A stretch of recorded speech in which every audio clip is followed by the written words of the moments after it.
जय जगत गुरु, जय भारत। भाई और बहनों, वीडियो को देखना बिल्कुल भी मिस ना करें, स्किप ना करें। अगर आप एक सच्चे सनातनी हैं और आप श्री प्रेमानंद जी से बेहद प्रेम करते हैं, इनके अंदर आपकी असीम श्रद्धा है, तो आप ये वीडियो जरूर देखिए और वीडियो को ज्यादा से ज्यादा शेयर भी करें। आप और हम सबको पता है कि वर्तमान में श्री प्रेमानंद जी की दोनों किडनियां खराब हैं, डायलिसिस उनको करवाना पड़ता है, बहुत ज्यादा उनको पीड़ा होती है। और आप सबके प्रिय श्री हित प्रेमानंद जी की तबीयत दिन प्रतिदिन बिगड़ती जा रही है। यदि आप चाहते हैं कि श्री प्रेमानंद जी की दोनों किडनियां स्वस्थ हो जाएं, वे बिल्कुल निरोगी हो जाएं, किसी भी प्रकार की कोई भी पीड़ा का उनको सामना ना करना पड़े, तो आप सबसे निवेदन है 1 जून 2024 को दिन के 12 बजे मैं लाइव आऊंगा और जो इलाज, जो ट्रीटमेंट आज तक कोई भी व्यक्ति, कोई भी डॉक्टर, कोई भी सयाना झाड़ फूक करने वाला, जंतर तंत्र विद्या जानने वाला और श्री प्रेमानंद जी के संपर्क में जितने भी धर्मगुरु हैं, अनिरुद्धाचार्य जी, बागेश्वर धाम वाले धीरेन्द्र शास्त्री जी, ठाकुर जी और भी बहुत सारे धर्मगुरु हैं, ये भी श्री प्रेमानंद जी के इस रोग का कोई समाधान नहीं कर पाए हैं। लेकिन मेरे पास में श्री प्रेमानंद जी की दोनों किडनियों का पक्का इलाज है। मैं मजाक नहीं कर रहा हूं, 101% नहीं, 1001% श्री प्रेमानंद जी की दोनों किडनियां मात्र 1 महीने के अंदर अंदर स्वस्थ हो जाएंगी। उसके बाद ये डॉक्टरों से चेक करवा सकते हैं। चेक करने वाले डॉक्टर इनको रिपोर्ट देंगे कि आपकी किडनियां तो कभी खराब हुई नहीं थी, आपने कहां से ऐसे डॉक्टर को पकड़ा है, क्या आपने ऐसा इलाज करवाया है। भाई और बहनों, 1 जून 2024 का वो दिन याद रखना। यदि आप श्री प्रेमानंद जी से प्रेम करते हैं, यदि आप सनातन धर्म को बचाना चाहते हैं, सनातन धर्म के साधु संतों को बचाना चाहते हैं, अन्यथा आए दिन साधु संतों की अकाल मौतें हो रही हैं। आज से पहले जितने भी सनातनी साधु संत महात्मा, सबकी किसी न किसी रोग से ही मृत्यु हुई है। तो अगर आप चाहते हैं कि आगे हमारे सनातन धर्म के साधु संतों, धर्म गुरुओं के साथ ऐसा ना हो, वे अकाल मौत के शिकार ना हो, तो मेरे पास में इनकी दोनों किडनियों का पक्का इलाज है। 1 महीने के अंदर अंदर ये 16 साल के जवान बच्चे की तरह खेलते खुलते नजर आएंगे, अगर ये मान जाएं तो। क्योंकि श्री प्रेमानंद जी बड़े हठी हैं, ये मानते नहीं हैं, ये किसी की सुनते नहीं हैं, जिस कारण से ये दुखी हैं, ये बीमार हैं, ये परेशान है।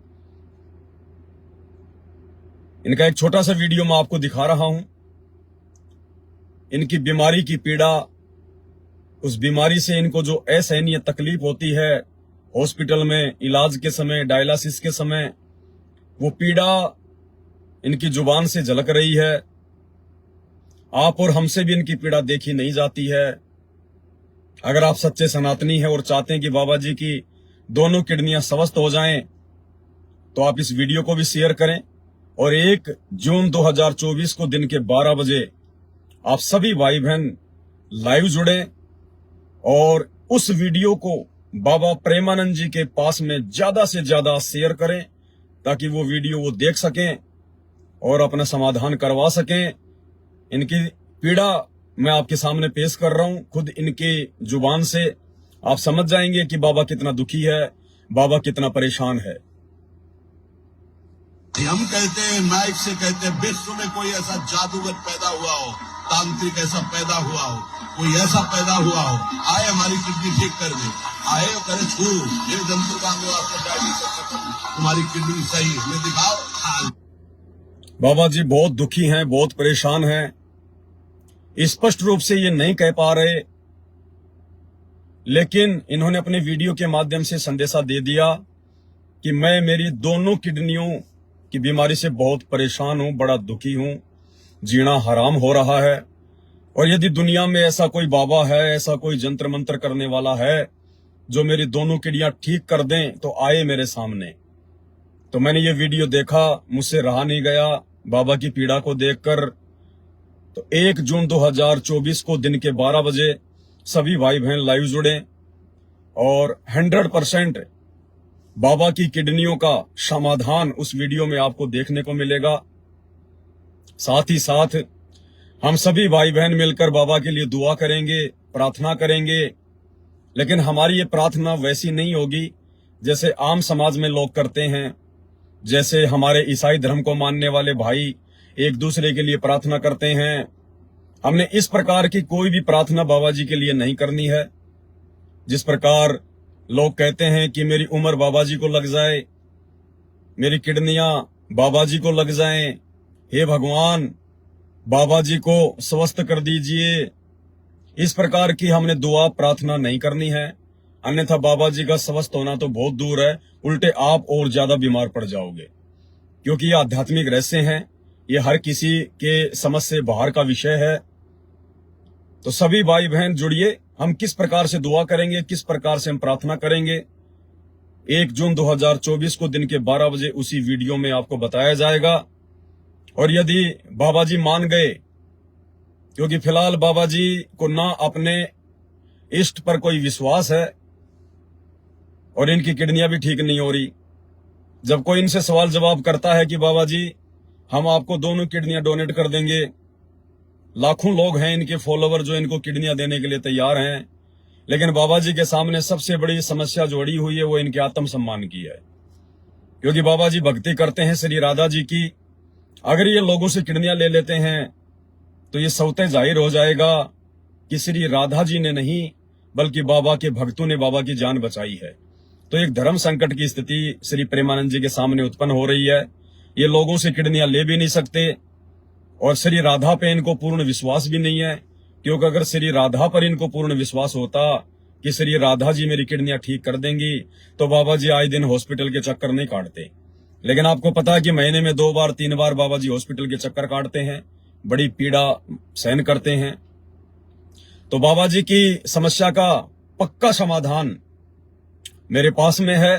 वो क्या विधि है, किस प्रकार से बाबा जी को विधि अपनानी है और कैसे 1 महीने के अंदर अंदर बाबा जी 16 साल के जवान बच्चे की तरह नाचने लगेंगे, फुदकने लगेंगे, कूदने लगेंगे। और उसके बाद ये कहीं भी जाकर चेक करवा लें, डॉक्टर यही कहेगा कि बाबा जी क्यों मजाक करते हो, हमने आपकी दोनों किडनियां चेक कर ली हैं, आपको तो कभी कोई रोग था ही नहीं, आपकी किडनियां कभी खराब थी ही नहीं। तो 1 जून 2024 को दिन के 12 बजे मेरा फेसबुक पेज है पवन दास इज लाइव, मानव धर्मी पवन दास। लाइव जुड़िए और तब तक वीडियो को ज्यादा से ज्यादा शेयर करें। इसके बाद में आज हम जो लाइव आए हैं, आज लाइव आने का हमारा जो विषय है वो आध्यात्मिक प्रश्नोत्तरी है। पिछली बार मैंने आपको एक भाई की शंका का ज्ञान आधार से समाधान बताया था और सभी लोगों को वो पसंद आया, क्योंकि वो शास्त्रों के अकॉर्डिंग था और शास्त्रों के अनुसार यदि कोई बात की जाएगी तो वो आत्मा को संतुष्टि देती है।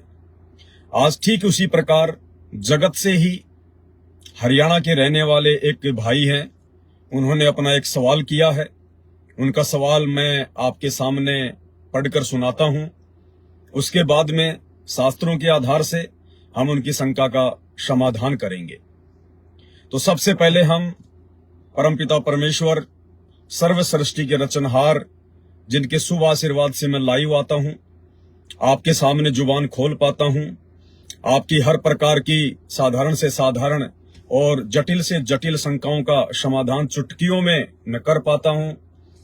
उसके लिए मैं अपने परमपिता परमेश्वर अपने पूज्य गुरुदेव भगवान का शुक्रिया अदा करना चाहूंगा, क्योंकि मेरा इसमें कोई रोल नहीं है, मेरी कोई भूमिका नहीं है।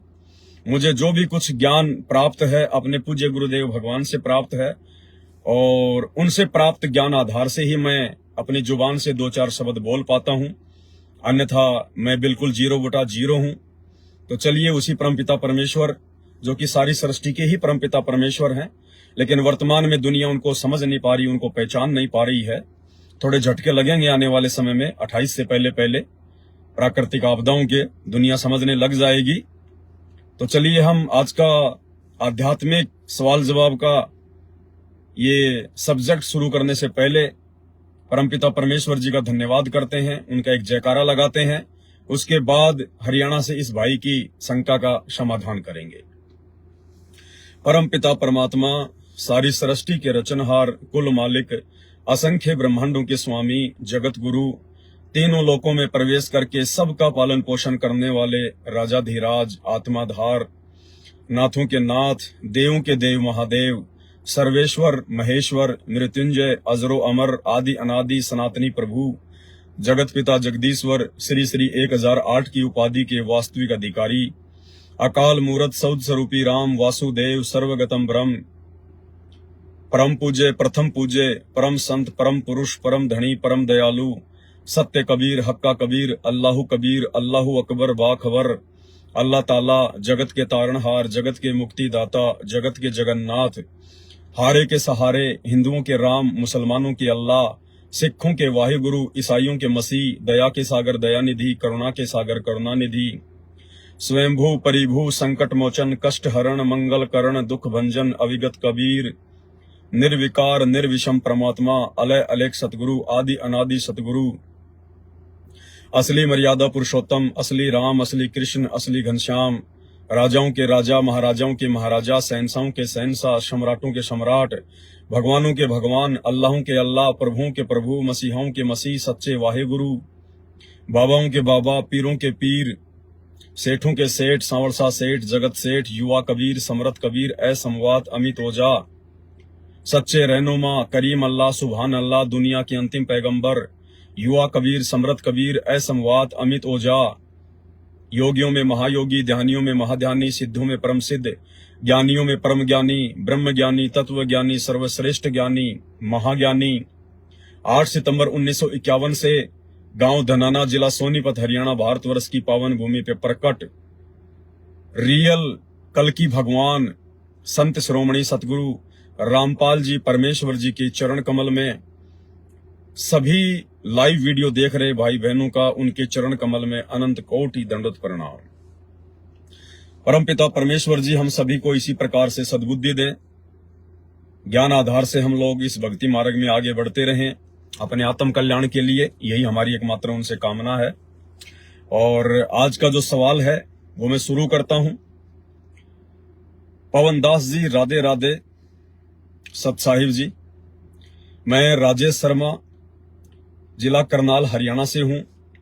वर्षों से श्री अनिरुद्धाचार्य महाराज को फॉलो करता हूं, उनकी हर आध्यात्मिक प्रश्नोत्तरी देखता हूं, लेकिन उनके द्वारा दिए जाने वाले तर्क और जवाब से कभी भी संतुष्टि नहीं होती है, क्योंकि उनके जवाब शास्त्रों पर आधारित न होकर उनके अपने मनमाने होते हैं।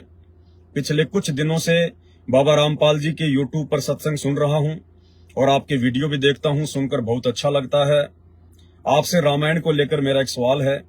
यही सवाल एक बहन ने श्री अनिरुद्धाचार्य जी से भी किया था, परंतु उनका जवाब संतुष्टिपूर्ण नहीं था। उम्मीद करूंगा आप जी इस सवाल का सही जवाब दे पाएं। राजेश जी, आप जी को राम राम, नमस्कार, सत साहेब। देखिए, हर प्रकार के जवाब, जिन सवालों के जवाब कोई भी धर्मगुरु, शंकराचार्य, आचार्य, मंडलेश्वर, संत, महंत नहीं दे पाएंगे, नहीं दे पाते हैं, क्योंकि उनको तत्व ज्ञान नहीं है, उनको शास्त्रों की यथार्थ जानकारी नहीं है, उनका ज्ञान उवाबाई पर आधारित होता है, लोक वेद पर आधारित होता है, जिस कारण से अपनी अपनी स्वयं की इज्जत को रखते हुए वाई करना, ऊट पटांग जवाब देना उनकी मजबूरी हो जाती है। लेकिन आपने जो सवाल किया है इसका जवाब काफी वर्षों पहले परमपिता परमेश्वर सदगुरु रामपाल जी भगवान अपने सत्संगों में अपने भक्तों को दे चुके हैं, उनको बता चुके हैं। आज उनके द्वारा किए गए सत्संग आधार से आपके सवाल का मैं जवाब देना चाहूंगा। और इन्होंने मुझे एक वीडियो भी भेजा है साथ में, जो इनका सवाल है वो सवाल आप जी एक बार सुन लीजिए इनके वीडियो के माध्यम से। इन्होंने मुझे जो वीडियो भेजा है, एक बहन का ये सवाल था जिसने अनिरुद्धाचार्य जी से सवाल किया था। आप ये सवाल इनका सुन लीजिएगा एक बार। तुम्हारे भगवान अगर है तो जब राम और रावण के बीच जो युद्ध हुआ था उसमें काफी सारे वानर मारे गए थे, लेकिन जो संजीवनी बूटी थी वो सिर्फ लक्ष्मण के लिए क्यों मंगवाई? क्या उनकी जान नहीं थी? तो उसका उस टाइम पे मैं कोई जवाब नहीं दे पाई उचित। भाई, भगवान की सेना के जितने बंदर मारे जाते थे, शाम को भगवान की कृपा दृष्टि सब पर पड़ती थी और वो सब जीवित हो जाते थे, सब जीवित हो जाते थे। कोई मरा नहीं था, मरा जो था भगवान कृपा दृष्टि डालते, सब मरे हुए को जीवित कर देते थे। तो इस बहन ने सवाल किया है श्री अनिरुद्धाचार्य जी से कि जब राम रावण युद्ध हो रहा था और उस राम रावण युद्ध के समय जितने भी बंदर मरते थे, जितने भी योद्धा मरते थे, उनको तो श्री रामचंद्र जी शाम को जीवित कर दिया करते थे अपनी शक्ति से, अपनी पावर से। परंतु जब लक्ष्मण जी को शक्ति लगी, उनको बाण लगा, तो लक्ष्मण जी को श्री रामचंद्र जी जीवित क्यों नहीं कर पाए? बिल्कुल बहुत अच्छा सवाल है बहन का। लेकिन श्री अनिरुद्धाचार्य जी उआबाई बक गए और इन्होंने टाल मटोल कर दिया, क्योंकि इनके पास में वास्तविक यथार्थ ज्ञान शास्त्रों का नहीं है। लाखों की भीड़ को रोक के रखना अपने धार्मिक धंधे के लिए, अपनी पेट पूजा के लिए, दान पात्रों को भरने के लिए, इस प्रकार के उआबाई युक्त जवाब देना इन लोगों की मजबूरी है। लेकिन कब तक? आत्मा तो संतुष्ट नहीं हो पाएगी ना। आज नहीं तो कल लोग बगावत करेंगे और लोग आपसे हर प्रकार के सवालों के जवाब चाहेंगे। आप नहीं दोगे तो स्वतः आप जी नीचे गिर जाओगे। तो चलिए, अब परम पूज्य सतगुरु रामपाल जी परमेश्वर जी के तत्व ज्ञान आधार से इस सवाल का आपको जवाब देते हैं। निश्चित तौर पर आपकी आत्मा भी संतुष्ट होगी। और मेरे जितने भी अपने भगत भाई बहन हैं जो परम पूज्य सतगुरु रामपाल जी से नाम उपदेश प्राप्त हैं, क्योंकि मैं केवल उन्हीं शंकाओं को लेता हूं जिन शंकाओं से आप जगत वाले भाई बहनों की संतुष्टि के साथ साथ हम परम पूज्य सतगुरु रामपाल जी परमेश्वर जी के भक्तों को भी आत्मा की खुराक मिले, हमारे को भी एक जानकारी मिले, हमारा भी विश्वास हमारे गुरुदेव भगवान के चरण कमल में और ज्यादा आगे बढ़े। फालतू के सवाल जवाब हम नहीं लेते हैं। तो बहन का सवाल ये था, लेकिन श्री अनिरुद्धाचार्य जी टाल मटोल कर गए। कोई बात नहीं, अब समय आ चुका है। परमात्मा सतगुरु रामपाल जी ने अपने बच्चों को यथार्थ भक्ति के रंग में रंग दिया है। अब आने वाले समय में श्री अनिरुद्धाचार्य जैसे पाखंडी और अज्ञानी साधु संतों की इसी प्रकार से पोल खुलेगी। कब तक ये लोग समाज को मूर्ख बनाएंगे? कब तक धर्म को धंधा बनाकर अपना पेट भरते रहेंगे? भाई और बहनों, इसके पीछे एक बहुत बड़ी कहानी है। क्योंकि आपको पता है मेरे वीडियो लंबे होते हैं, क्योंकि अगर आपको संतुष्टिपूर्ण जवाब चाहिए तो आपको भी धैर्य रखना होता है। ये कोई ऐसा वैसा विषय नहीं है।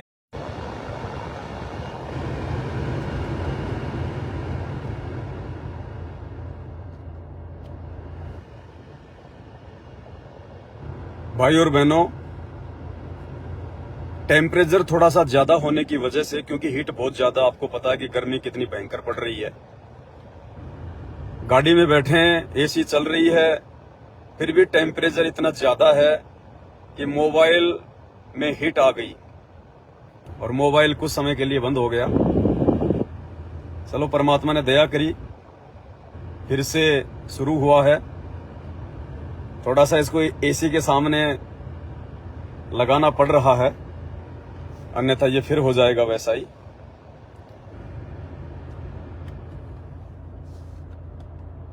चलिए थोड़ा सेट करते हैं हम। लाइव तो आना ही है, लाइव तो चलना ही है हमारे को। थोड़ा सा धैर्य बना के रखें, थोड़ा हीट हो रहा है मोबाइल।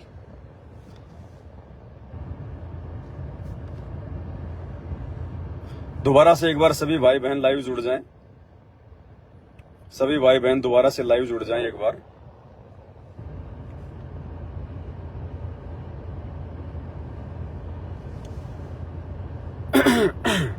वीडियो को एक बार शेयर कर दें हर जगह दोबारा से, क्योंकि काफी कुछ भगत भाई बहन डिस्कनेक्ट हो चुके हैं।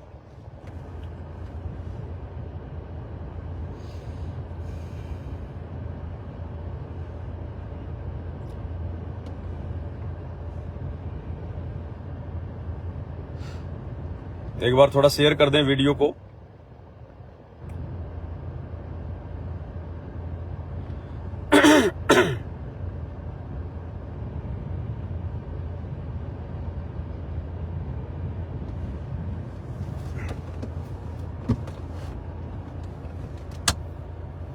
इसको पकड़ना एक बार।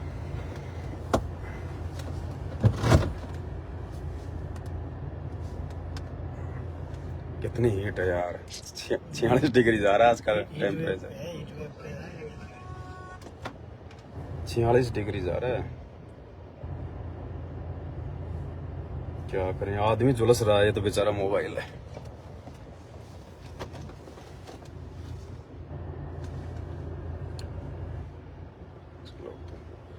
हो जाना चाहिए मालिक की दया से।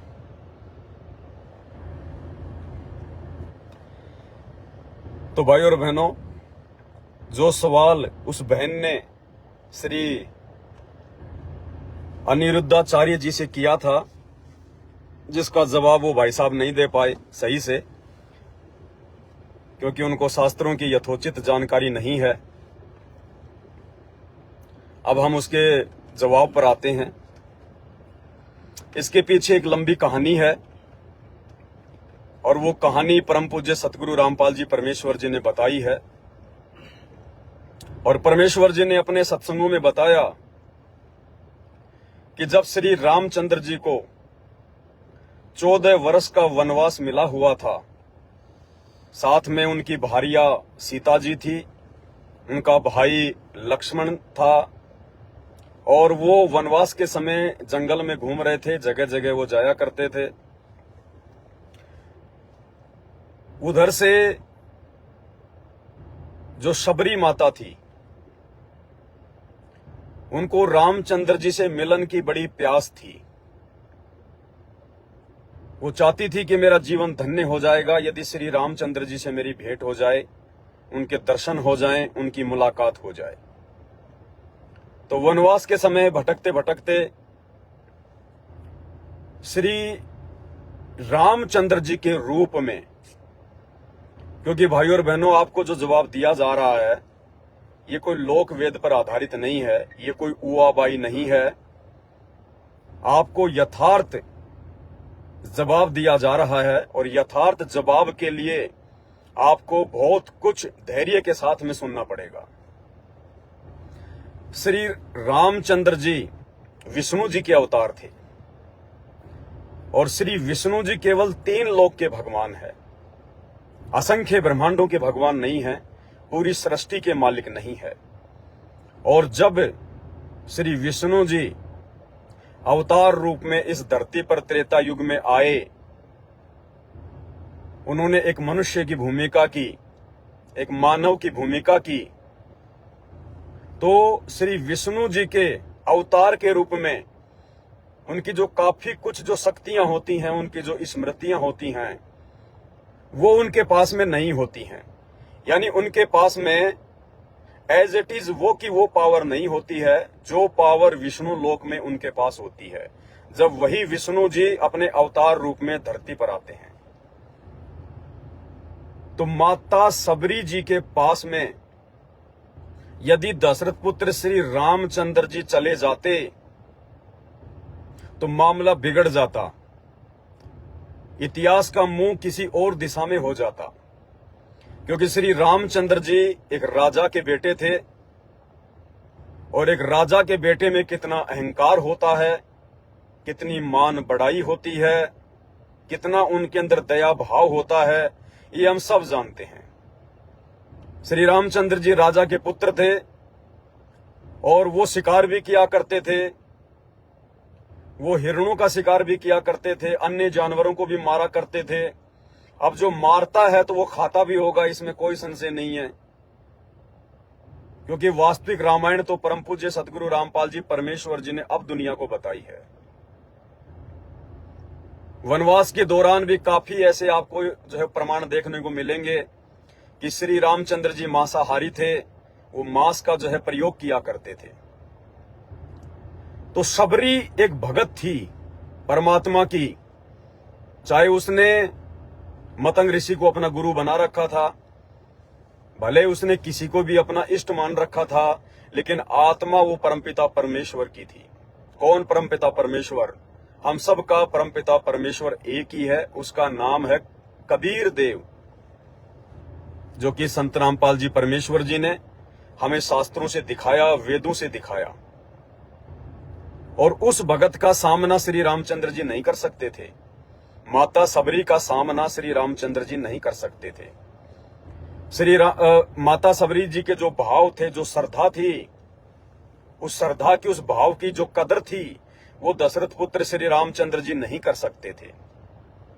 इसलिए सबसे बड़े लीलाधर, सबके परमपिता परमेश्वर आदि राम, उस कबीर परमात्मा ने, जो कि आज वर्तमान में धरती पर परम पूज्य सतगुरु रामपाल जी परमेश्वर जी के रूप में आए हुए हैं, प्रकट हैं, उस परमपिता परमेश्वर जी ने श्री रामचंद्र जी का रूप बनाया और श्री लक्ष्मण जी और श्री सीता जी को साथ में लेकर वो माता सबरी की उस कुटिया की तरफ गए।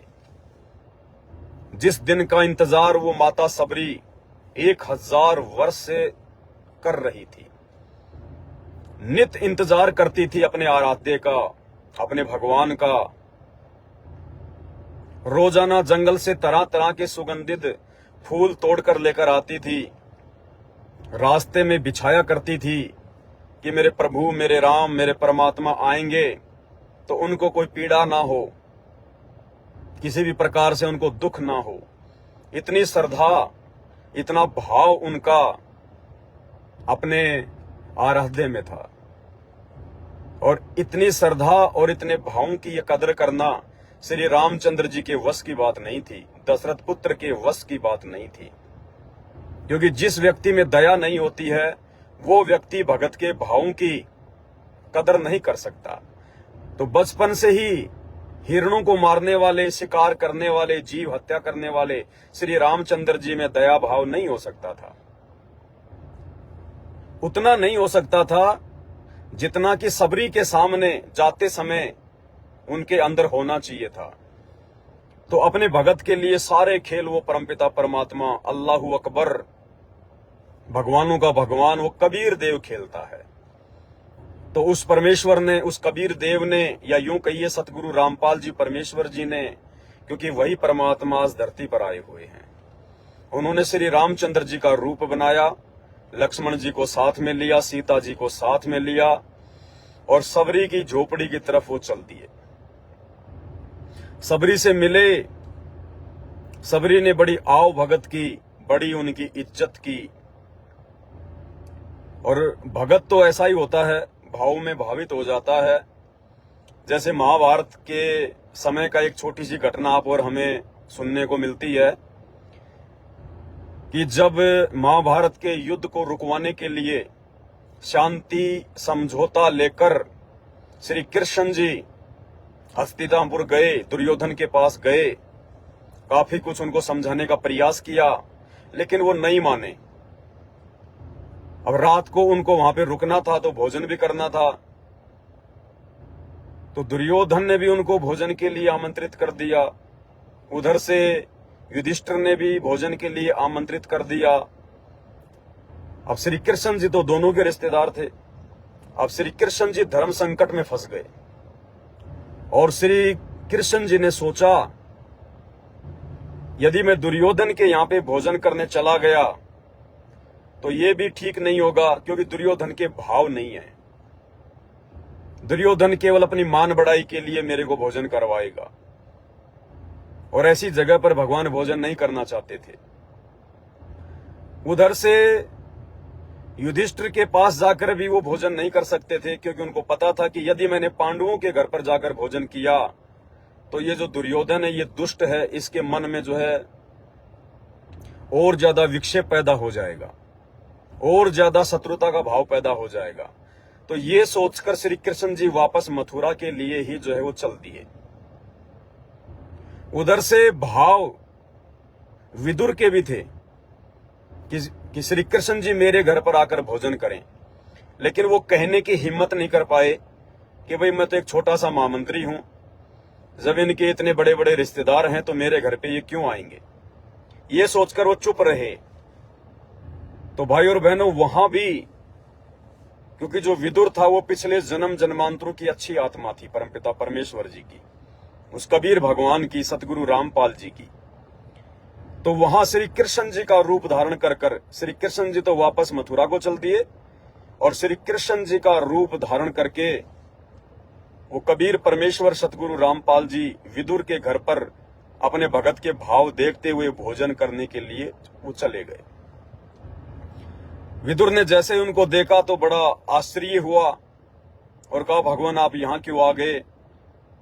अगर दुर्योधन को इस बात का पता चल गया तो बड़ा नाराज होगा, पांडव भी मेरे से ज्यादा जो है प्रसन्न नहीं होंगे। तो वो तो परमात्मा थे श्री कृष्ण जी के रूप में, उन्होंने कहा कि कोई बात नहीं।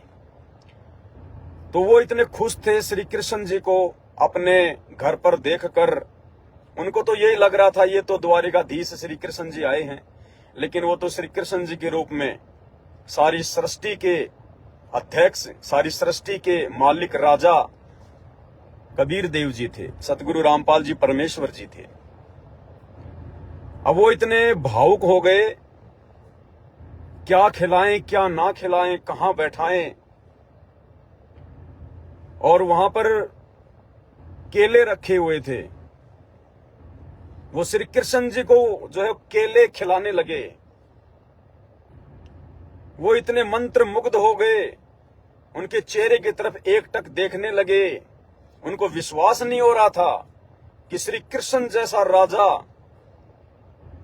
जो कि भारतवर्ष का सबसे शक्तिशाली राजा है, जिसकी सेना सबसे बड़ी सेना नारायणी सेना, जो कि श्री विष्णु जी के अवतार हैं, और हमारे घर पर तो वो केला छील रहा था श्री कृष्ण जी के लिए।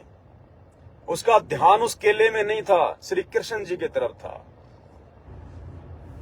और उस भाव में केला छीलते छीलते जो केला था वो तो वो नीचे डालते जा रहे थे, और जो केले के जो छिलके थे वो श्री कृष्ण जी को देते जा रहे थे। और श्री कृष्ण रूप में वो कबीर भगवान सतगुरु रामपाल जी बड़े प्यार से, बड़े बड़े प्रेम से वो छिलके खा रहे थे। परमात्मा कहते हैं, व्यंजन छतीसों ये नहीं चावे, और जो मिल जावे रुचि रुचि पावे, भाव ले देख प्राणी का। कहते हैं, साधु भूखा भाव का, धन का भूखा नहीं, और जो कोई धन का भूखा वो साधु भी नहीं।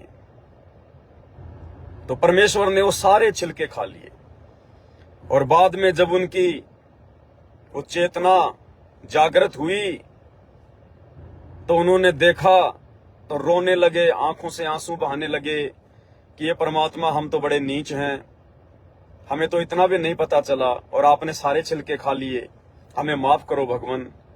तो परमात्मा तो भाव का भूखा है। उन्होंने कहा, भाई कोई बात नहीं, जो हुआ सो बहुत अच्छा हुआ।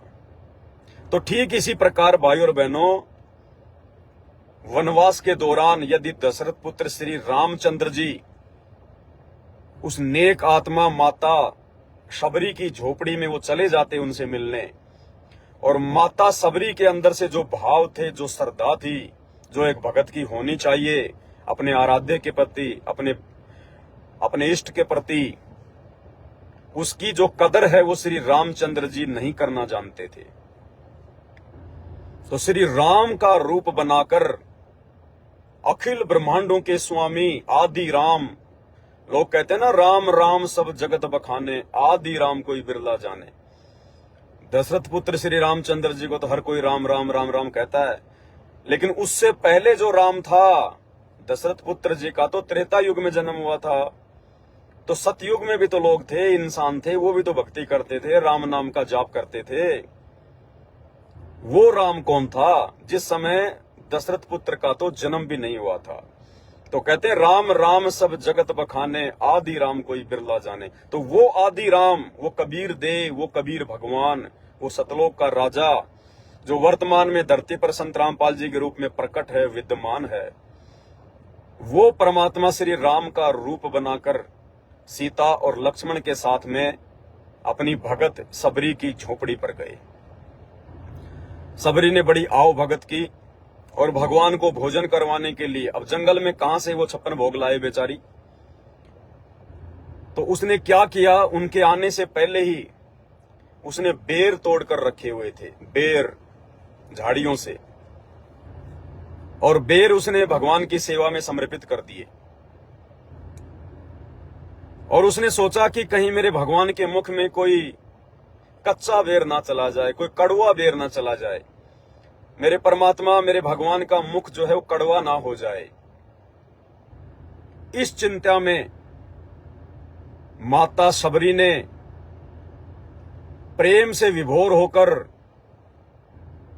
उसने ये नहीं देखा कि सामने ये राजा का बेटा है, उसने केवल सामने अपने भगवान को देखा और वो अपने मुंह से बेरों को वो चख चख के श्री रामचंद्र जी को देने लगी। भाई और बहनों, श्री रामचंद्र जी झूठे बेर नहीं खा सकते थे। ये वास्तविक जो इतिहास है रामायण का, अध्यात्म का, ये आपको केवल वो परमपिता परमेश्वर स्वयं ही आकर बता सकता है, और उन्होंने स्वयं ही आज बताया है संत रामपाल जी के रूप में धरती पर आकर प्रकट होकर। और आने वाले समय में इस वास्तविक इतिहास को, इस वास्तविक रामायण को पूरी दुनिया ने स्वीकार जो है वो करना पड़ेगा। हम लाखों ने कर लिया, हम करोड़ों ने कर लिया जो आज उनके फॉलोवर हैं, तो कल को अरबों ने भी जो है करना पड़ेगा, और कोई ऑप्शन नहीं होगा। अब श्री रामचंद्र जी के रूप में वो परमपिता परमेश्वर कबीर साहिब सतगुरु रामपाल जी माता सबरी के द्वारे जूठे किए गए उन बेरों को बड़े प्यार से खा रहे हैं, आनंद ले रहे हैं। और माता सबरी का जो चेहरा था उसका जो वर्णन किया गया है वो कुछ ऐसा था, वो काला कलूटा चेहरा था, मुख में उनके दांत भी नहीं थे पूरे। कहने का मतलब है यदि उनकी शक्ल कोई देख ले तो शायद उसको खाना भी अच्छा ना लगे, ऐसी शक्ल माता सबरी की थी। और उस माता सबरी के द्वारा जो बेर जो जूठे किए जा रहे थे, जो चखे जा रहे थे, उन बेरों को वो परमात्मा, वो सर्व सृष्टि का रचनहार, सभी आत्माओं का पिता, उन जूठे बेरों को बड़े प्यार से खा रहे थे। जैसे एक माँ या फिर एक पिता जो उसका छोटा बच्चा होता है, साल भर का, 6 महीने का, और उस बच्चे के द्वारा जूठी की गई कोई भी वस्तु को बिना किसी घृणा के साथ में माँ भी खा लेती है, उसका पिता भी खा लेता है। तो इसी प्रकार हम जितने भी जीव हैं इस सृष्टि में, जितने भी ये प्राणी हैं, देवी देवता, ब्रह्मा विष्णु महेश, 33 करोड़ देव, दानव मानव, यक्ष गंधर्व किन्नर, ये सब उस परमपिता परमेश्वर सतगुरु रामपाल जी भगवान की आत्माएं हैं, उनके बच्चे हैं। और ये परमात्मा अपने बच्चों से नफरत नहीं करता है, द्वेष नहीं करता, ये घृणा नहीं करता है। तो श्री रामचंद्र जी बड़े प्रेम के साथ में वो बेर खा रहे हैं, और उधर से कुछ बेर माता सबरी श्री रामचंद्र जी के पीछे जो उनके भाई खड़े थे लक्ष्मण, उनको भी दे रहे थे। माता सबरी लक्ष्मण को भी बेर दे रही थी कि लो भैया आप भी खाओ, भैया आप भी खाओ। अपने मुख से टेस्ट कर करके, जूठा कर करके वो सबरी कुछ बेर लक्ष्मण जी को भी जो है वो दे रही थी, परंतु लक्ष्मण जी को अच्छा नहीं लग रहा था, उनको बड़ी जो है वो घृणा आ रही थी। अंदर ही अंदर उन्होंने माता सबरी के प्रति गलत विचार जो है वो पैदा कर लिए कि मैं राजा का लड़का और मैं इस काली काली कलूटी, मैं इस भिलनी के जूठे बेर खाऊंगा? नहीं खाऊंगा, बिल्कुल भी, बिल्कुल नहीं खाऊंगा। मैं अंदर से उसको गुस्सा भी आ रहा था माता सबरी के ऊपर, और श्री रामचंद्र जी के प्रति भी उनके भाव अच्छे नहीं थे कि आज ये भैया को क्या हो गया, आज मेरे भैया श्री रामचंद्र जी को क्या हो गया कि जूठे बेर खा रहे हैं, और वो भी ऐसी औरत के जो कि नीच जाति की है, भिलनी है, काली कलूटी है, बुढ़िया है, और इसके मुंह से तो ये बदबू आ रही है, और भगवान मेरे जो भाई हैं श्री रामचंद्र जी वो बेर खा रहे हैं। क्योंकि ऐसा मंजर आज से पहले लक्ष्मण ने कभी देखा नहीं था, लेकिन लक्ष्मण को इस बात का ज्ञान नहीं था कि ये तेरा भाई नहीं है, ये दशरथ का बेटा राम नहीं है, ये दशरथ पुत्र रामचंद्र जी के रूप में वो आदि राम, वो कबीर भगवान सतगुरु रामपाल जी बैठे हैं। तो लक्ष्मण जी को जब वो बेर माता सबरी अपने मुख से चक चक कर दे रही थी, जूठे कर करके दे रही थी, उन बेरों को शर्म के मारे कि भैया क्या कहेंगे, इस शर्म के मारे लक्ष्मण जी अपने हाथ में तो ले रहे थे, और फिर खाने का बहाना यूं करके और यूं पीछे फेंक रहे थे, उन बेरों को पीछे फेंकते जा रहे थे कि ये लोग सोचेंगे कि मैंने बेर खा लिए, ले रहे थे और पीछे फेंक रहे थे। और वो जो बेर थे वो पीछे कहां जाकर गिर रहे थे? द्रोणागिरी पहाड़ के ऊपर जाकर गिर रहे थे, द्रोणागिरी पहाड़ के ऊपर। तो श्री रामचंद्र जी रूप में भगवान ने, परमपिता श्री परमेश्वर जी ने तो बेर खाए, और लक्ष्मण जी ने सारे बेर पीछे फेंक दिए। कुछ समय वहां रहे, आध्यात्मिक ज्ञान की जो वार्ता थी वो की, माता सबरी ने उनकी सेवा की। उसके बाद में आगे को वो जो है प्रस्थान वो कर गए। अब कुछ समय बाद आपको सबको पता है कि रावण आया। रावण ने अपनी बहन की बेइज्जती का जो बदला था वो लेना था, क्योंकि लक्ष्मण जी ने उसकी नाक काट दी थी। अब ये महापुरुषों के काम थोड़ी होते हैं, आप किसी औरत की नाक काट दो। समझा बुझा के भी मामला शांत किया जा सकता था, नहीं मानती तो कोई बात नहीं, भोगती रहती। लेकिन जैसा कि मैंने पहले कहा कि लक्ष्मण और राम एक राजा के पुत्र थे, और राजा के पुत्रों में कितना अहंकार होता है, कितना अभिमान होता है। तो रावण ने अपनी बहन की बेइज्जती का बदला लेने के लिए एक षड्यंत्र रचा, और जैसे तैसे उसने छलबल किया। हम सब जानते हैं, रामायण सबने पढ़ रखी है, कैसे अपने मामा को साथ में लाया, सोने का हिरण बनाया, कैसे कैसे उसने आटा मांगने के बहाने साधु का रूप बनाया है, और सीता जी को जो है डाल के अपने वो कंधे के ऊपर और श्रीलंका में ले गया। अब सब जानते हैं इस बात को। उसके बाद में रामचंद्र जी ने अपनी सेना तैयार की, काफी कुछ उसने यत्न किया, उसने प्रयत्न किया, धोखाधड़ी भी की श्री रामचंद्र जी ने। सुग्रीव से सैनिक सहायता प्राप्त करने के लिए बाली को धोखे से मारा, हम सब जानते हैं, अपने स्वार्थ के लिए, अपनी पत्नी को लंका से वापस लाने के लिए, क्योंकि बाली श्री रामचंद्र जी की सहायता नहीं करने वाला था। इसलिए उसने बाली के भाई सुग्रीव के साथ में एग्रीमेंट किया अपने स्वार्थ के लिए कि मैं तेरे भाई को मारकर तेरे को मैं किष्किंधा का राजा बना दूंगा, यदि तू मेरी सहायता करे तो। दोनों में एग्रीमेंट हो गए, हम सब जानते हैं। चले गए साहब, समुद्र पे बना उना के पुलिया जैसे भी वो लंका में चले गए। युद्ध शुरू हो गया, काफी दिन बीत गए, और एक समय मेघनाथ ने शक्ति बाण मार दिया श्री लक्ष्मण जी को, शेषनाग के अवतार को, और लक्ष्मण जी जो है वो मूर्छित हो गए। आज वैज्ञानिक भाषा में हम कह देते हैं कि भाई वो कोमा में चला गया, यानी श्वास तो चल रही है, बाकी बिल्कुल बेसुध है, बेहोश है, कुछ नहीं पता। तो श्री लक्ष्मण जी जो है वो कोमा में चले गए। काफी यत्न किए लेकिन वो मूर्छा से बाहर नहीं आए। रामचंद्र जी बालकों की तरह, बच्चों की तरह रोने लगे, हाय मेरे भाई, हाय मेरे भाई, वापस जाकर माता को क्या जवाब दूंगा, माता को क्या जवाब दूंगा, बच्चों की तरह रोने लगे। अब यहां उस बहन का वो सवाल, जो सवाल उन्होंने श्री अनिरुद्धाचार्य जी से किया था, लेकिन श्री अनिरुद्धाचार्य जी उस बहन के सवाल का जवाब नहीं दे पाए। एक बार फिर से आप उस बहन का ये सवाल सुनिए।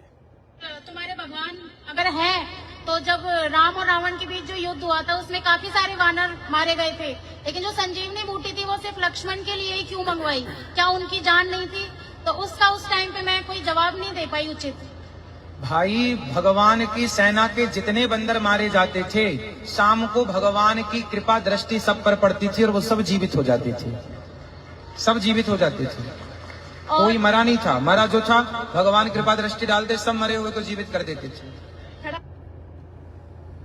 तो बहन का सवाल है कि यदि श्री रामचंद्र जी सभी वानरों को जीवित जो है वो कर दिया करते थे शाम को, तो लक्ष्मण तो मरा भी नहीं था, वो तो खाली कोमा में था, वो तो मूर्छा में चला गया था। तो श्री रामचंद्र जी अपने भाई को मूर्छा से बाहर क्यों नहीं निकाल पाए? अपने भाई लक्ष्मण को जो है वो कोमा से बाहर क्यों नहीं निकाल पाए? अन्य मरे हुए लोगों को जीवित करने वाले, यदि वो भगवान थे, परमात्मा थे तो। और हम सब जानते हैं कि वो नहीं कर पाए थे। हनुमान जी गए, कहां से जड़ी बूटी लेके आए, संजीवनी लाए, हम सब जानते हैं। तो भाई और बहनों, इस सवाल का जो वास्तविक जवाब है ये केवल परम पूज्य सतगुरु रामपाल जी परमेश्वर जी ने दिया, जो मैं अब आपको ये बताने जा रहा हूं। इसलिए श्री रामचंद्र जी लक्ष्मण जी की मूर्छा नहीं तोड़ पाए, उनको जीवित नहीं कर पाए। क्यों?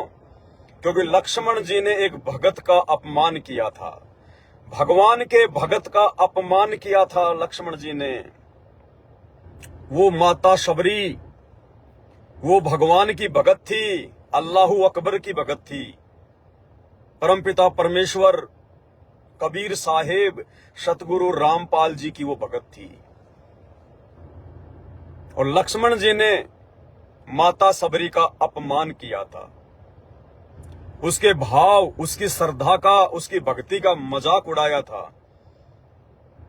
माता शबरी जो झूठे बेर, उसका मकसद कोई जूठन खिलाना नहीं था, उसको तो पता ही नहीं था। वो तो अपने प्रभु के प्यार में इतनी जो है मस्त हो गई थी, वो मगन हो गई थी, बेसुध हो गई थी, वो कुछ नहीं उसको सूझ रहा था। वो तो प्यार में अपने मुंह से उन बेरों को टेस्ट जो है वो कर करके खिला रही थी कि भाई कहीं कोई कड़वा बेर मेरे भगवान के मुख में ना चला जाए। लेकिन लक्ष्मण जी इस बात को नहीं समझ पाए और शबरी जी के द्वारा उनको जो बेर दिए जा रहे थे, वो बेर वो खाने की नौटंकी यूं करके, खाने का बहाना करके पीछे फेंक रहे थे, पीछे फेंक रहे थे। तो परमात्मा ने भी तो ये दिखाना था कि यदि मेरे भगत की कोई बेइज्जती करेगा, यदि मेरे भगत का कोई अपमान जो है वो करेगा, अगर मेरे भगत के भाव की, उसकी श्रद्धा की, उसकी भक्ति की यदि कोई जो है वो कदर नहीं करेगा, तो उसके साथ में क्या होगा। लक्ष्मण जी की मूर्छा श्री रामचंद्र जी इसलिए नहीं तोड़ पाए क्योंकि लक्ष्मण जी को परमात्मा ने उनकी औकात याद दिलानी थी कि एक भगत के साथ में किया गया इस प्रकार का व्यवहार कितना हानिकारक हो सकता है, कितना नुकसानदायक हो सकता है। भाई और बहनों, सबको पता है कि हर प्रकार से यत्न हुए, लेकिन श्री लक्ष्मण जी मूर्छा से बाहर नहीं आए, कोमा से बाहर नहीं आए। अंत में जो सुसेन नाम का वैद्य था, जो कि रावण का वैद्य था, उसको बुलाया गया, उसने चेक किया, सारे यत्न किए। अंत में उस सुसेन वैद्य ने कहा कि भैया लक्ष्मण की मूर्छा केवल एक शर्त पर वापस आ सकती है, वरना नहीं आएगी। लक्ष्मण की मूर्छा तोड़ने का दुनिया में और कोई भी समाधान नहीं है, कोई भी जड़ी बूटी नहीं है, कोई भी दवा नहीं है। राम क्या, चाहे साक्षात ब्रह्मा विष्णु महेश भी नीचे उतर के आ जाएं तो भी इसको जीवित नहीं कर पाएंगे। तो लोगों ने कहा कि भाई क्या है? बोला सूर्य उदय होने से पहले पहले द्रोणागिरी जो पर्वत है उत्तराखंड में हिमालय की तरफ, वहां से यदि कोई संजीवनी जड़ी बूटी लेकर आ जाए और वो संजीवनी जो जड़ी बूटी है उसको कूट कर, उसको पीस कर और उसका जो जूस है वो लक्ष्मण के मुंह में डाला जाए तो ही लक्ष्मण कोमा से बाहर आ सकता है, मूर्छा से बाहर आ सकता है। अब भाई और बहनों, वो संजीवनी जड़ी बूटी क्या थी? वो संजीवनी जड़ी बूटी वो बेर थे जो लक्ष्मण खाने का बहाना करके पीछे फेंक रहा था और वो द्रोणागिरी पहाड़ पे जाके वो गिर रहे थे। और वो संजीवनी बूटी के रूप में वो जड़ी बूटी बनकर वो बेर वो पैदा हुए। उस समय तो लक्ष्मण जी ने उस भगत के भाव की कदर नहीं करी, सम्मान नहीं किया, नाक चढ़ा रहा था कि मैं राजा का बेटा और झूठे बेर खाऊंगा इस भिलनी के, इससे तो मरना अच्छा मेरे लिए। उसने भगवान के भगत का अपमान किया। अब वही बेर जो माता सबरी ने मुंह से चखे थे, उस भिलनी ने, उस काली कलूटी औरत ने जिसके मुख से बदबू भी आ रही थी, वही बेर माता भिलनी के झूठे बेर संजीवनी बूटी के रूप में उस पहाड़ पे जड़ी बूटी के रूप में वो खड़े हो गए। और सबको पता है कि हनुमान जी को भेजा गया। हनुमान जी उस पहाड़ को लेकर आ गए क्योंकि उनको नहीं पता था कि संजीवनी बूटी होती कैसी है, क्योंकि केवल वो जो बेर थे, जितने बेर लक्ष्मण जी ने फेंके थे, केवल उसी बेर से वो जड़ी बूटी उत्पन्न हुई थी और कोई संजीवनी जड़ी बूटी नहीं थी। तो श्री हनुमान जी को भी नहीं पता था कि भाई होती कैसे है, मैं कैसे उसकी मैं पहचान करूंगा। तो पूरा पहाड़ का पहाड़ उठा लाए और जो सुसैन नाम का वैद्य था उसने वो संजीवनी बूटी माता सबरी के झूठे बेरों से उत्पन्न वो जड़ी बूटी तोड़ी और कोट कोट के उसका जूस निकाला, वो रस निकाला। वो माता भिलनी, माता सबरी का जूठन, वो कोट कोट के वो जूस निकाल के और लक्ष्मण के उसी मुंह में डाला गया, उसी मुंह के अंदर जिस मुंह से वो खाना पसंद नहीं कर रहा था, माता सबरी के झूठे बेर। उसके बाद उसकी मूर्छा टूटी, तब जाके लक्ष्मण होश में आया। तो ये कारण था भाइयों और बहनों, वास्तविक रीजन कि श्री रामचंद्र जी अपने भाई की मूर्छा क्यों नहीं तोड़ पाए, अपने भाई को कोमा से बाहर क्यों नहीं निकाल पाए। ये वास्तविक कारण था क्योंकि उनके भाई लक्ष्मण को उनकी औकात भगवान ने याद दिलानी थी। लक्ष्मण ने जो एक भगत का, भगवान के भगत का, भगवान की आत्मा का जो अपमान किया था, उसको काली कलूटी समझकर, उसको भिलनी समझकर, उसको नीच जाति वाली समझकर और अपने आप को बहुत बड़ा राजा का बेटा समझकर अहंकार में आकर उसने जो गलती की थी, उसको उसकी उस गलती की सजा देने के लिए ये सारा खेल उस परमपिता परमेश्वर सदगुरु रामपाल जी भगवान ने रचा था। अंत में उस लक्ष्मण को अपनी जान बचाने के लिए उसी माता भिलनी की झूठे बेरों से पैदा हुई संजीवनी बूटी का जूस, रस अपने अंदर, अपने मुख में डालना पड़ा।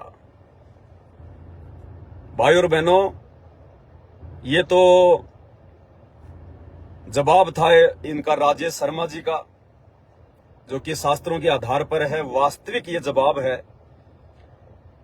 और ये जो कहानी जो अभी आपने सुनी है, इस कहानी का जो सार है, जो निष्कर्ष है, वो अब हम सतगुरु रामपाल जी परमेश्वर जी के भक्तों ने समझना है, क्योंकि हम खाली मनोरंजन के लिए लाइव नहीं आते हैं।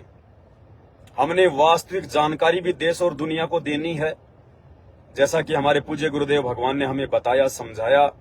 उस आधार से हमने उनके ज्ञान को आगे जो है वो प्रचारित करना है। और साथ में हमने एक शिक्षा भी लेनी है कि हम जितने भी सतगुरु रामपाल जी परमेश्वर जी के भगत हैं, उनके फॉलोवर हैं, हमें क्या शिक्षा देती है ये कहानी।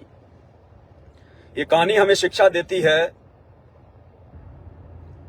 कि नाम उपदेश लेने के बाद परमपिता परमेश्वर सतगुरु रामपाल जी से नाम उपदेश लेने के बाद में हमने किसी भी व्यक्ति से, चाहे वो नीच जाति का हो चाहे ऊंच जाति का हो, क्योंकि जातियां उस परमेश्वर ने नहीं बनाई है, ये पाखंडी धर्म गुरुओं ने अपनी अज्ञानता के चलते जातियां बना दी, ये धर्म बना दिए, इंसान को आपस में बांट दिया शैतान की कुप्रेरणा से, काल की कुप्रेरणा से।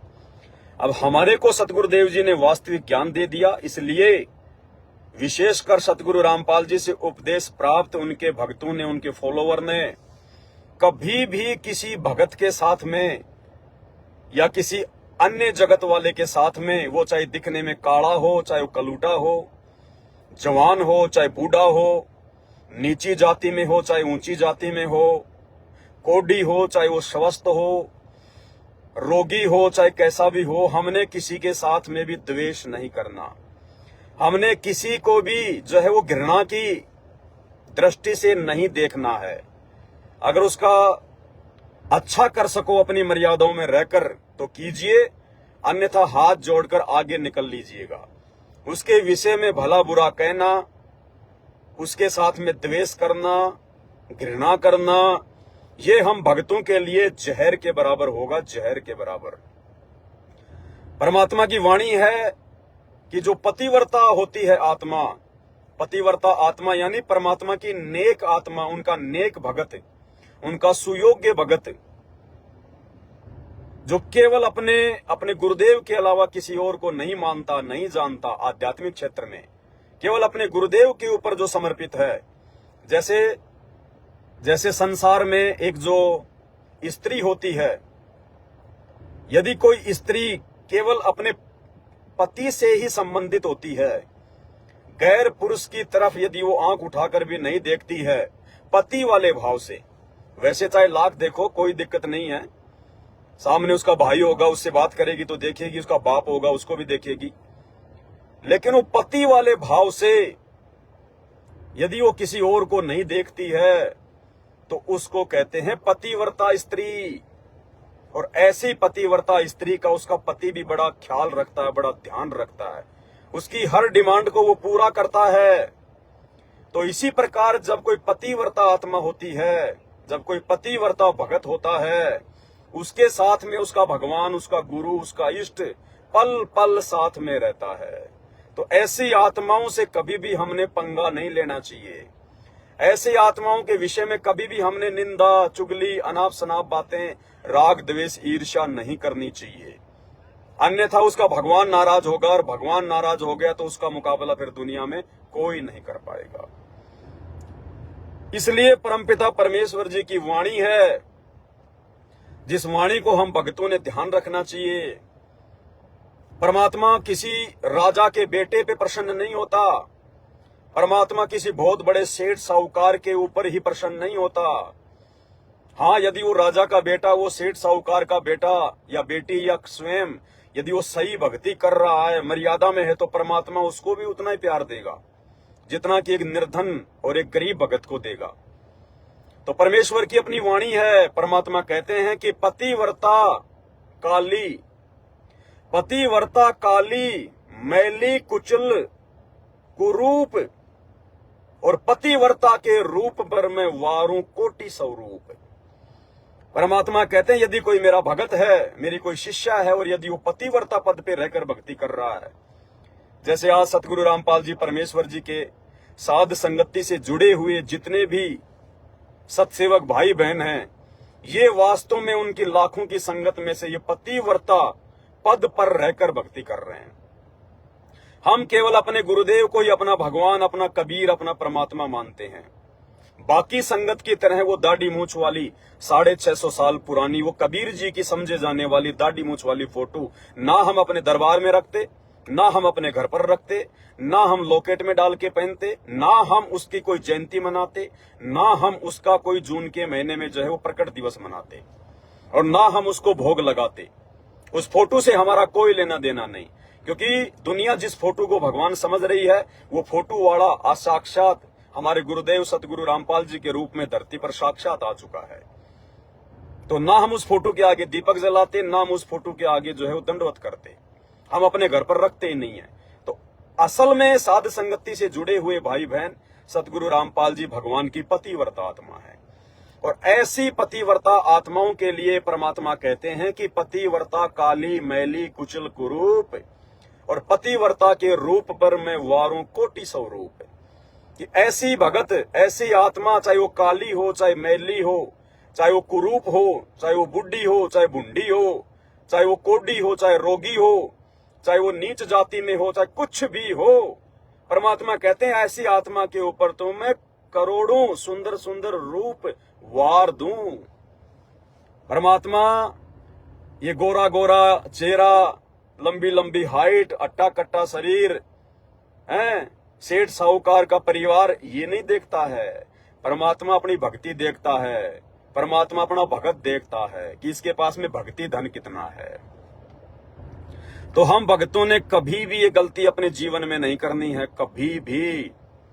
हमने वैसे तो किसी के साथ भी राग द्वेष नहीं करना है, मनमुटाव नहीं करना है हमने, चाहे किसी ने सतगुरु रामपाल जी परमेश्वर जी से नाम ले रखा है या नहीं ले रखा है।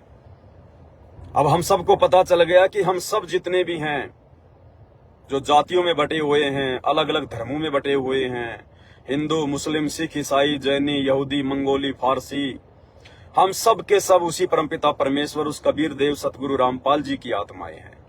हम सब उसी के बच्चे हैं। हम सब सतलोक से अपनी गलती के कारण इस शैतान के चक्कर में फंसकर इस गंदे लोक में आ गए, जन्म रहे हैं, मर रहे हैं, गधे कुत्ते सूअर बन रहे हैं।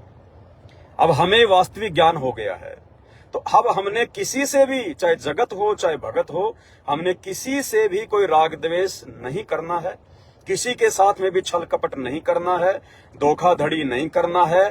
किसी भी माँ बहन को हमने जो है वो गंदी नीयत से या गंदी नजरों से नहीं देखना है। अपनी औरत को छोड़कर सभी माँ और बेटी और बहन की नजरों से देखना है, अन्यथा गुरुजी नाराज होंगे। वो अंतर्यामी है, आप रोज पढ़ते हो संध्या आरती में, आपको पता है कि आपका गुरु भगवान है और वो अंतर्यामी है। अंतर्यामी एक तुम आत्म के आधार, और जो तुम छोड़ो हाथ तो मोह कौन उतारे पार। वो परमात्मा पल पल अपने उन पतिव्रता भक्तों के हृदय में विराजमान है। सीसीटीवी कैमरे की तरह 24 घंटे परमात्मा उनकी हर हरकतों पर नजर बना के रखता है। मन कर्म वचन हर प्रकार से परमात्मा अंतर्यामी है, सब जानता है। तो हम परम पूज्य सतगुरु रामपाल जी परमेश्वर जी के भक्तों ने ये गलती अपने जीवन में कभी भी नहीं करनी है। हमने किसी भगत का कोई अपमान नहीं करना है, हमने किसी भगत के साथ में राग द्वेष छल कपट नहीं करना है, अहंकार में आकर हमने कभी किसी को जो है कोई कुबोल नहीं बोलना है। हमने डरना है कि ये भगवान का बच्चा है, ये परमात्मा का बच्चा है, और अगर नहीं डरे तो उसका जो परिणाम है वो बहुत भयंकर होता है। जैसे हिरण्यकश्यप नहीं डरा भगवान की आत्मा से, उस प्रहलाद को उसने बड़े दुख दिए, बड़ी तकलीफें दी, वो भगवान से नहीं डरा। अंत में भगवान ने आकर उसका पेट फाड़ा उसका। तो भाई और बहनों, आज वही नरसिंह भगवान सतगुरु रामपाल जी परमेश्वर जी धरती पर प्रकट हैं। आप और हमने समझ लिया, ये आप और हमारा एक सौभाग्य। ये दुनिया वाले अभी नहीं समझ पा रहे, नहीं पहचान पा रहे, ये इनका दुर्भाग्य। ये आने वाले समय में समझ जाएंगे। 2028 तक दुनिया हर प्रकार से प्राकृतिक आपदाओं से घिर जाएगी। अकाल, बाढ़, भूकंप, अतिवृष्टि, अनावृष्टि, ओलावृष्टि, हर प्रकार से युद्ध, गृह युद्ध, महायुद्ध, बड़ी बड़ी महामारियां। उस समय जब इन दुनिया वालों को हर प्रकार से कोई भी सहारा दिखाई नहीं देगा, ये जितने भी नकली संत महात्मा बैठे हुए हैं आश्रम खोल खोल कर, ये भी छोड़ कर आश्रम भाग जाएंगे अपनी जान बचाने के लिए। और इनके देवी देवता ब्रह्मा विष्णु महेश अल्लाह मौला कोई भी काम नहीं आएगा, ना कोई नीचे उतर के आएगा, क्योंकि वो है ही नहीं तो आएगा कौन।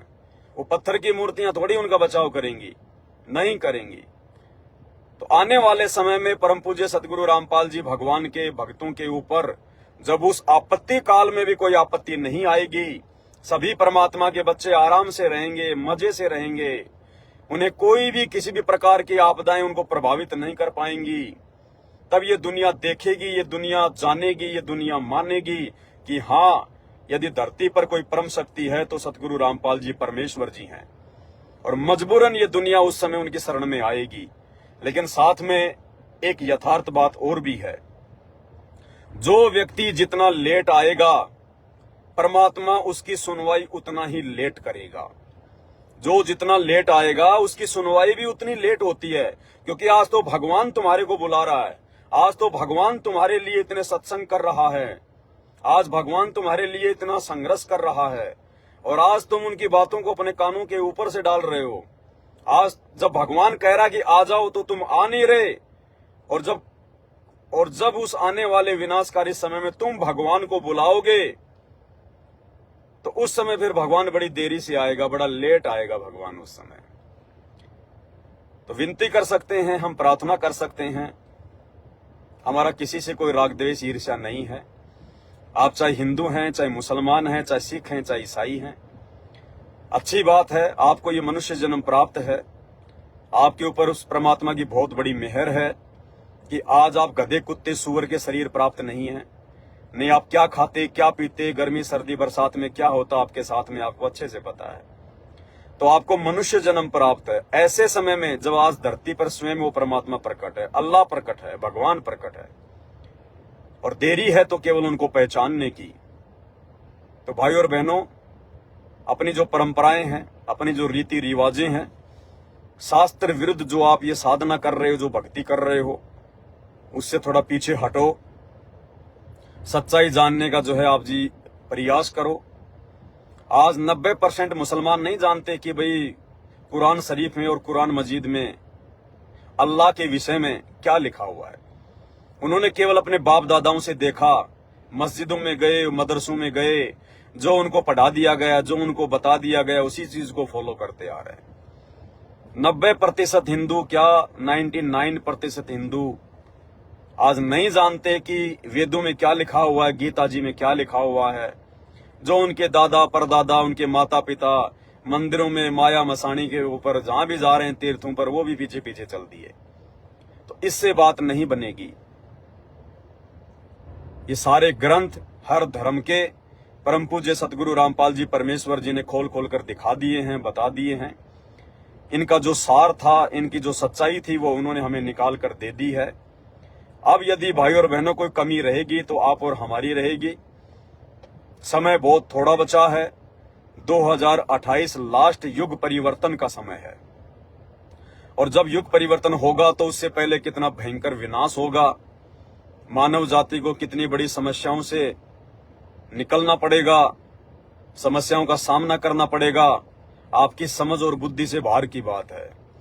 यदि उस समय आप जी सही प्रकार से अपने आप को रख सकते हैं, स्वयं को और अपने परिवार को सुरक्षित जो है वो रख सकते हैं, तो केवल सतगुरु रामपाल जी परमेश्वर जी की शरण प्राप्त करके। दूसरा कोई तरीका नहीं है। भले आज आपको ये बातें मजाक लगें तो कोई बड़ी बात नहीं है। आपको मजाक लगने से कोई भगवान की महिमा जो है वो कम नहीं हो जाएगी, और आप जो शास्त्र विरुद्ध जो पूजा कर रहे हो वो कोई सच्ची नहीं हो जाएगी। घुटने तुड़वा कर आओगे, आंखों में आंसू भरकर आओगे, अपने परिवार का, अपने परिवार के सदस्यों का सत्यानाश करवा कर आओगे, अपनी संपत्ति का, अपने शरीर का सत्यानाश करवा कर आओगे। आना पड़ेगा। दूसरा कोई साधन, दूसरा कोई समाधान इस सृष्टि में आने वाले 3 से 4 वर्षों में नहीं है। तो इस बात को आप जैसे भी स्वीकार कर लो, जैसा भी आपको समझ में आए। और वैसे उनके शरण में जाने से डायरेक्ट कोई फायदा नहीं होगा। पहले उनके ज्ञान को समझना पड़ेगा। संत रामपाल जी परमेश्वर जी के आपको महीने, 2 महीने, 3 महीने आपको उनके सत्संग सुनने पड़ेंगे। आज मोबाइल घर घर में है, हर किसी की जेब में है, बच्चे बच्चे के पास में मोबाइल हो चुके हैं। यूट्यूब फेसबुक हर कोई चलाता है, तो यूट्यूब पर जाकर सर्च करें संत रामपाल जी भगवान के सत्संग, और सत्संग सुनने से पहले आप उनके द्वारा बताई गई सृष्टि रचना को जरूर सुने, क्योंकि जो सृष्टि रचना है वो मास्टर ऑफ द की है सभी धर्म के, सभी धर्मशास्त्रों की।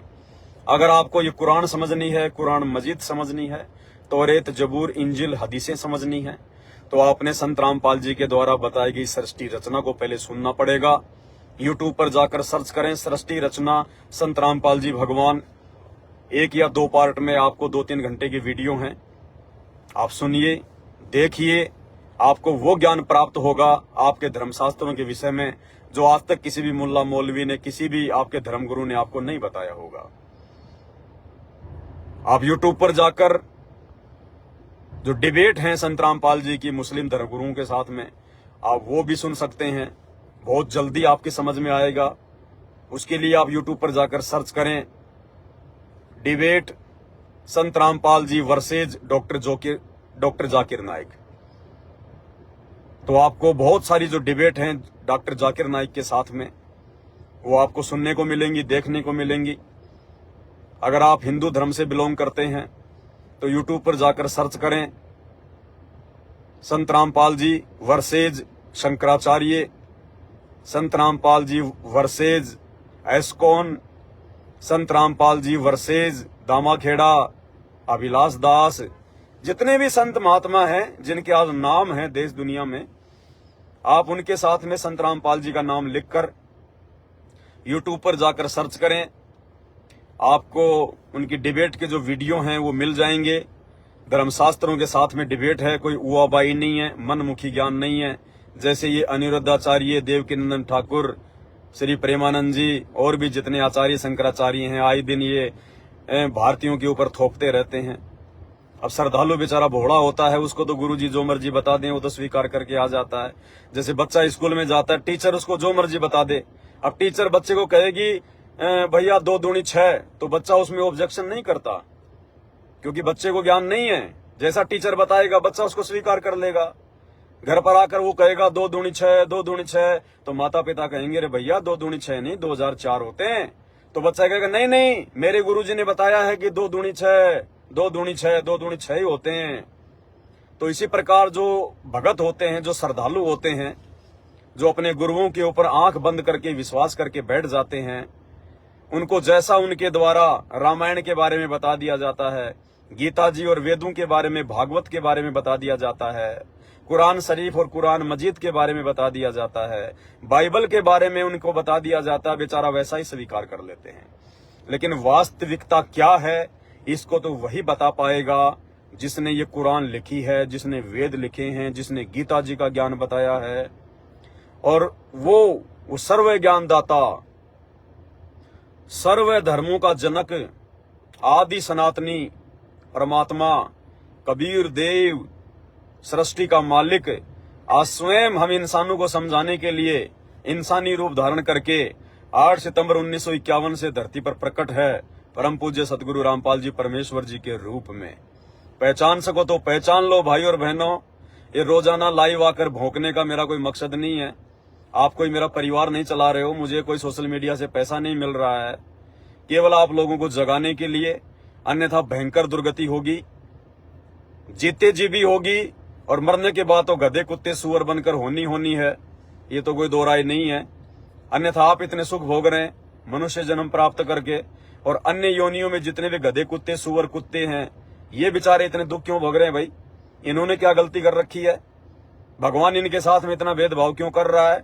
तुम तो महंगे महंगे कपड़े पहनते हो, महंगे महंगे जूते पहनते हो, वो बेचारे नंगे फिरते हैं। तुम तो गर्मी में एसी चला के सोते हो, वो बेचारे रोड पे पड़े हाँप रहे हैं। तुम 56 प्रकार के भोग खाते हो, उठते चाय पीते हो, नाश्ता करते हो, खाने में पता नहीं लस्सी सलाद क्या क्या लेते हो। वो सुअर क्या खाता है, सारा दिन नाक रगड़ता है, वो गटर में लेटरिन खाता है। और वो बैल क्या खाता है, सूखी घास खाता है। क्यों भाई, वो इतने दुख क्यों भोग रहे हैं?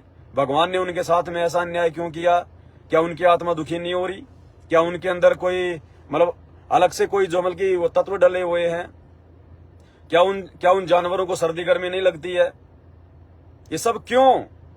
ये सब इसलिए क्योंकि आज ये गधे कुत्ते सुअर जितनी भी जो ये प्रजातियां हैं, जो आज ये दुख उठा रही हैं, लोगों के लठ खाती हैं, पत्थर खाती हैं, सर्दी गर्मी बरसात सहन करती हैं, ये सब के सब पहले आप और हमारी तरह इंसान थे।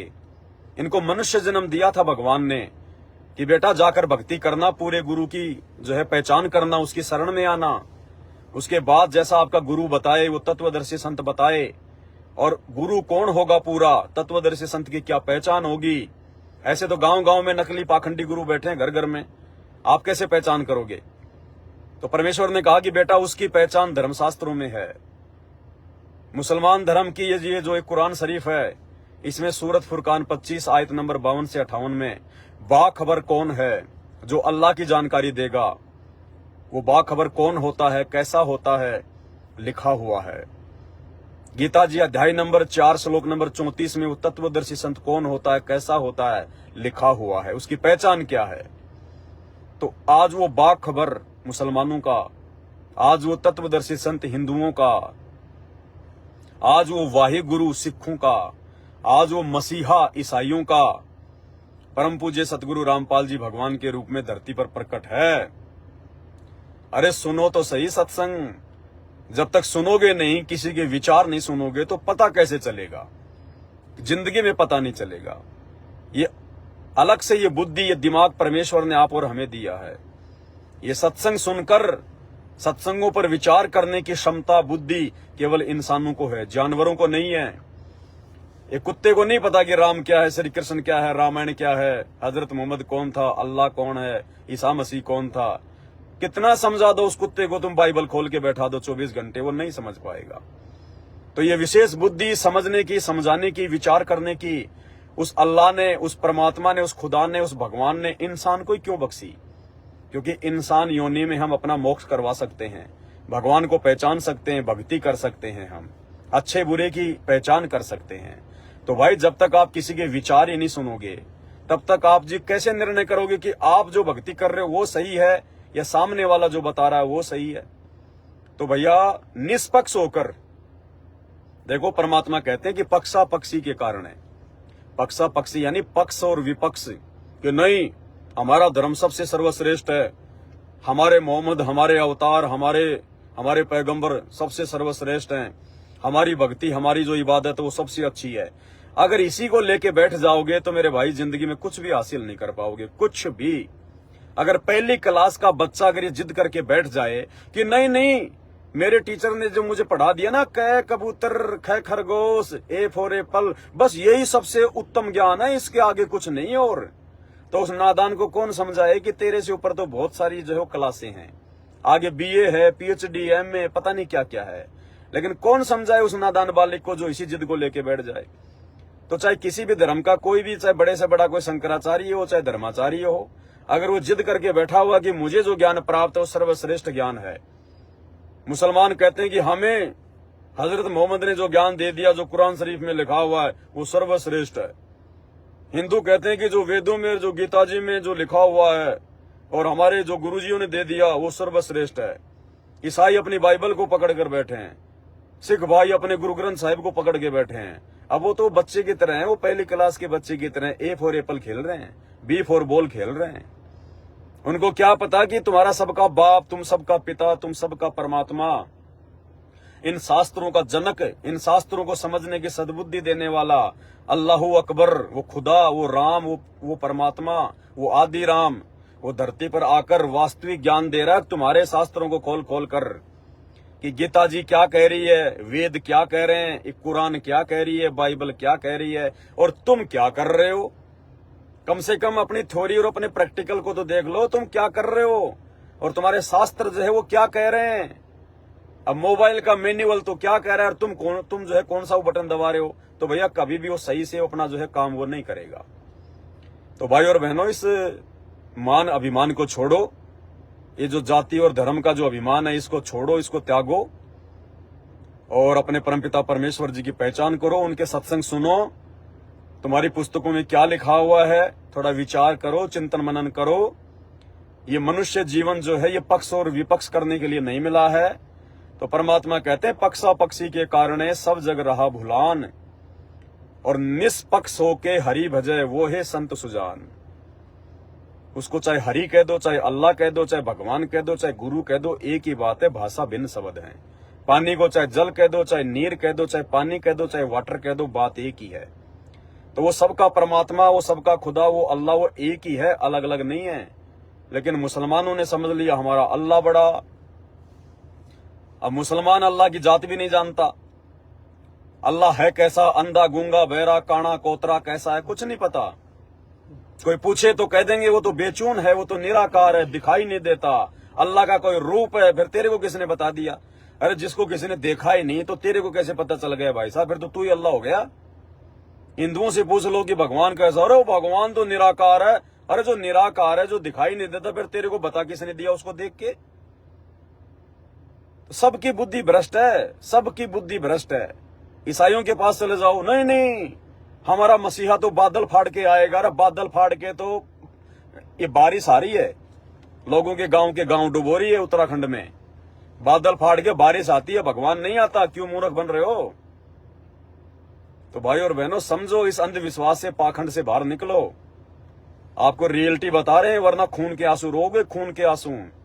आने वाले 3 से 4 वर्षों में 2028 से पहले अगर आपकी आंखें नहीं खुली, आप अपने बच्चों को खो दोगे। आपके बच्चे अपने माता पिता को खो देंगे। आपकी जोड़ी जुड़ाई संपत्ति धन, जिसके लिए आप गधे बैल बनकर दिन रात काम धंधे में लगे रहे, आपकी संपत्ति आपके हाथों से निकल जाएगी। ऐसी ऐसी बीमारियां आएंगी, आप रोगे, अपनी जमीनें बेच दोगे, अपने मकान बेच दोगे, तो भी आपके रोग का जो है समाधान नहीं होगा।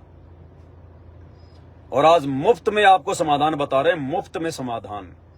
परमात्मा धरती पर प्रकट है सतगुरु रामपाल जी के रूप में। चुटकियों में भक्ति तो करके देखो उनकी एक बार। उनके ज्ञान को तो सुनो थोड़े दिन यूट्यूब पर, उनके सत्संग तो सुनो। सत्संग सुनते सुनते, और जो भी तुम्हें कोई समस्या है, अगर कोई कैंसर का रोगी है, किसी को कोई और भयंकर रोग है, कोई जो है वो कर्जे में डूबा हुआ है, किसी का आपस में कोई झगड़ा है, कोई संपत्ति का कोई क्या है, कोई परिवार में राग द्वेष झगड़े हैं, कुछ भी है, आपका काम धंधा नहीं चल रहा, आप सत्संग सुनो संत रामपाल जी के। और ये बीड़ी सिगरेट, ये गुटखा, ये पान मसाला, ये मांस, ये शराब, ये खाना पीना छोड़ दो, और साथ में संत रामपाल जी के सत्संग सुनने शुरू कर दो। यानी जिस दिन से आप उनके यूट्यूब पर रोजाना 1 घंटे समय निकालकर, कभी भी, चाहे सोते सोते, चाहे खाना खाते खाते, कैसे भी, कोई समाधि लगाकर नहीं सुनने कोई सत्संग। आप खाना खा रहे, क्या करोगे उस समय? अपना सत्संग लगा लो मोबाइल में, 20-25 मिनट खाना खाओगे, सुनो। रात को खाना खाने के बाद में सोते हो 1 घंटा मोबाइल में आंख फाड़ते रहते हो, क्या मिलता है तुम्हें? वो फालतू की रील और शॉर्ट वीडियो देखते हो, तुम्हारा दिमाग खराब होता है, क्या मिलता है? 1 घंटा सोने से पहले संत रामपाल जी के सत्संग चला के सुनो। और जिस दिन से आप ये काम करना शुरू करोगे सत्संग सुनने वाला, उसी दिन से यदि आप कोई नशा करते हैं, मांस खाते हैं, बीड़ी सिगरेट गुटखा कुछ भी कर रहे हैं, उसी को छोड़ दो। उसी दिन से आप वैसे नहीं छोड़ पाओगे। संत रामपाल जी का नाम लेके, उनको याद करके, मन ही मन में उनसे प्रार्थना करो कि कहते हैं आप भगवान हो, आप परमात्मा हो, आप अल्लाह हो। अगर वास्तव में आप हो, तो मैं भी आज से आपके ये प्रवचन सुनना शुरू करता हूं। नियम बनाता हूं, मैं दिन में 1 या 2 घंटे, जैसा भी मुझे समय मिलेगा, या मैं निकालूंगा समय, और मैं आपके सत्संग सुनूंगा, और देखता हूं अगर आप भगवान हो तो आप मेरी ये गंदी आदतें आप छुड़वाते हो या नहीं छुड़वाते हो। भाई और बहनों, बीड़ी पीने वाले को बीड़ी की धुआं से नफरत हो जाएगी, धुआं से नफरत। शराब पीने वाले को शराब पीने वालों से नफरत हो जाएगी। मांस खाने वाले को मांस जो काटते हैं उनसे नफरत हो जाएगी। इतनी दया भर देगा परमात्मा आपके अंदर। ये समर्थ है, इसके वचन में शक्ति है। आप इनके सत्संग सुनना तो शुरू करो एक बार। अरे मानस तो बनाओ एक बार। अरे दिल्ली जाना है और खाट से उठ नहीं रहे तो दिल्ली कभी जिंदगी में नहीं पहुंच पाओगे। थोड़ी हिम्मत करो, 2 कदम आगे बढ़ाओ तो रास्ता भी छोटा पड़ेगा। तो प्रार्थना कर सकते हैं, विनती कर सकते हैं, हम तो करते रहेंगे भाई। हमारा तो काम ही है, और दूसरा कोई काम ही नहीं है जिंदगी में।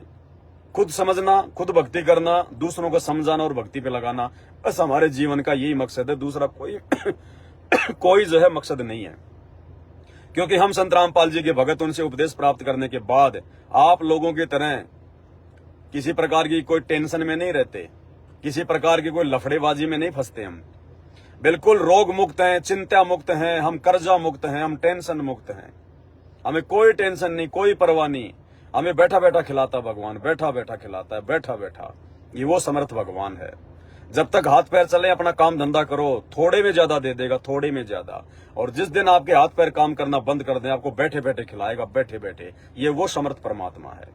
और जो आत्मिक शांति, जो आत्म संतुष्टि, आपके मन में उठने वाले अध्यात्म को लेके जो सवाल, जो प्रश्न, जो आपको कीड़े की तरह खा रहे हैं, आपको काट रहे हैं, आपको बेचैन कर रहे हैं, आप ज्यादा नहीं 3 महीने उनके सत्संग सुन लो। सबसे पहले सुनो उनके द्वारा बताएगी वो सृष्टि रचना। यूट्यूब पर जाकर सर्च करो सृष्टि रचना संत रामपाल जी। आप सबसे पहले सृष्टि रचना सुनो, 1 बार सुनो, 2 बार सुनो। आपने कभी जिंदगी में वो सुनी नहीं है? वो अनसुनी सच्चाई है।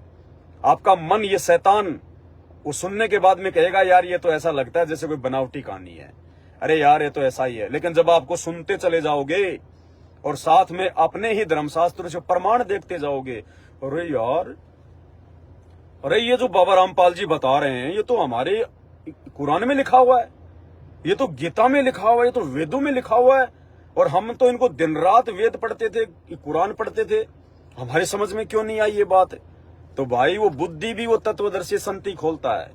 ये नकली पाखंडी आचार्य शंकराचार्य मुल्ला मौलवी पंडित काजी, इनसे बुद्धि नहीं खुलती। इनकी खुद की बुद्धि के जो है मतलब लोक लगे हुए हैं, इनकी खुद की बुद्धि के जो है वो लोक लगे हुए हैं।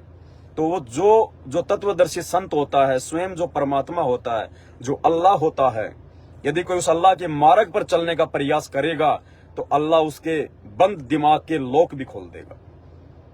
तो प्रार्थना कर सकते हैं भाई और बहनों, विनती कर सकते हैं, इससे ज्यादा कुछ नहीं है। बाकी आपका भाग्य, आपका कर्म।